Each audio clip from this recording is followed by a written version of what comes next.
Hey y'all, welcome back to Neon's Movie Reviews. I'm Neon, this is my review channel. Today I'm talking about Francis Ford Coppola's Rumblefish. Before I dive into that, just want to say I really do appreciate you guys sticking through the Summer of Nic Cage. I've only got a couple more of these coming out, and do want to apologize for missing the past couple days here. If you've been enjoying this content though, definitely give this video a like. It'll really help out the channel, and if you haven't already, please subscribe. Be notified of new releases, and we're going to be kicking off into a new thing right after I finish the Summer of Nic Cage. Diving into Rumblefish. This was a film I knew absolutely nothing about going in. All I knew was Francis Ford Coppola, Nicolas Cage was in it, and I could tell from the cover Mickey Rourke, Diane Lane, and Matt Dillon were in it. That's it. That's all I knew. This is a really cool film. So first things first, starts off, it's black and white. Not expecting that. I don't mind black and white. I enjoy black and white films, but just was not anticipating that. And we see what they call rumblefish. They're in color. You see them in blue and red.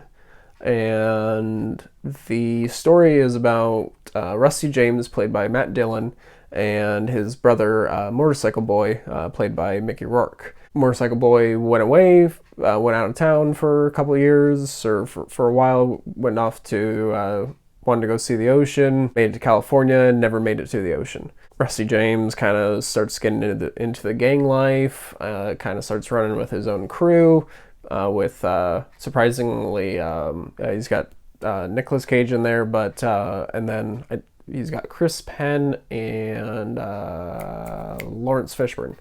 Was not expecting to see them. It was nice to see Laurence Fishburne with Coppola again. This would be the third collaboration that I know of, at least, after Apocalypse Now and Con Club. But he's much bigger role than, well, about the same level of a role as he was in Apocalypse Now. Definitely a bigger role than in Con Club. Yeah, this really fun film. Basically, Motorcycle Boy comes back into town, kind of starts confronting, or not even confronting, but Rusty James and him. It's all about just their relationship, their past traumas, their Dennis Hopper plays their alcoholic father, their mother ran off when they were young. They just have all these pent-up issues that they've not been talking about. Rusty James hasn't had his older brother to talk to. He also completely looks up to his older brother, wants to be him, wants to look like him, everything. Motorcycle Boy starts kind of realizing that this lifestyle is not the way. Yeah, it's really interesting. Much more personal of a film than I was anticipating. Most of Coppola's films, in my experience, are much more grandiose, and it's more about the larger scope of things. And yes, you may only be focusing on these couple of characters, but the stories are very large and big. And not so much with this one. This one's pretty much just about Rusty James and his dealings with his older brother. Diane Lane does a really good job as the girlfriend of Rusty James. Not in it too much. Her character, I want to say that her character was in it as much as the character deserved to be. The character is there to kind of serve a purpose, and she did it fine. She added a couple extra little things to the character to make it much more fleshed out than what it could have been. So definitely a really good performance. Penn was probably the most energetic person in this film. He was the one that really, whenever he was on screen, I was definitely paying attention to. Might just be because I really enjoy Penn's performances and kind of how he is in general. So probably a large part of this. But yeah, just overall really good performances, really good writing.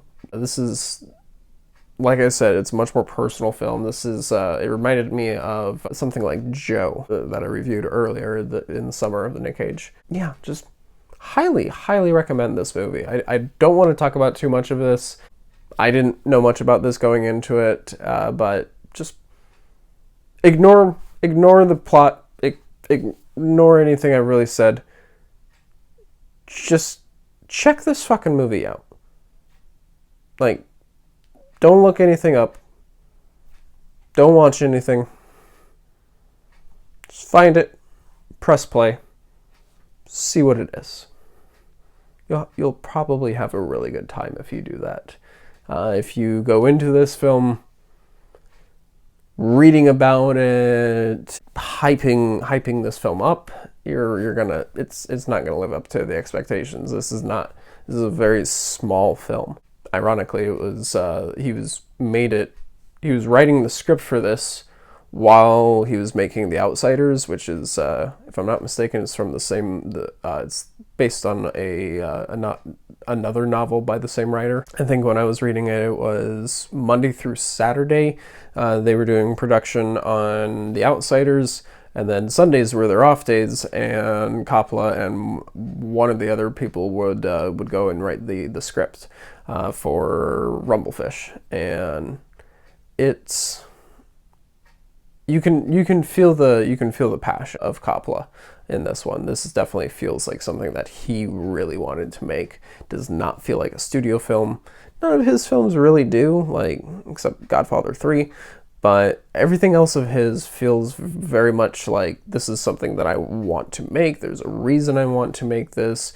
There's a reason that I feel other people should see this, and this is no different than the rest. This is probably one of the better surprises I've had in the Summer of Nic Cage. But like I said, go in blind and like just enjoy it for what it is, and you'll have a really, really good time.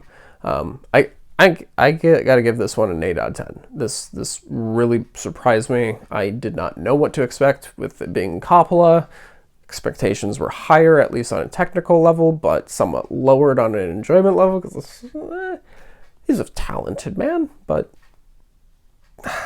enjoyment level is very iffy for me with his films. This one, another one, like, I'm not going to be rushing back out to watch this movie. This is not a light movie. It's a very heavy film, but it's very good. It's one I would recommend to anybody I meet. Really, it's just all around really good movie. Everybody, just about everybody, can enjoy something in this. But yeah, that's going to wrap this up. Going to be talking about The Weatherman next, directed by Gore Verbinski. Then we'll only have a couple more left in the Summer of Nic Cage. We will be finally able to talk about something not related to Nicolas Cage. So excited for that.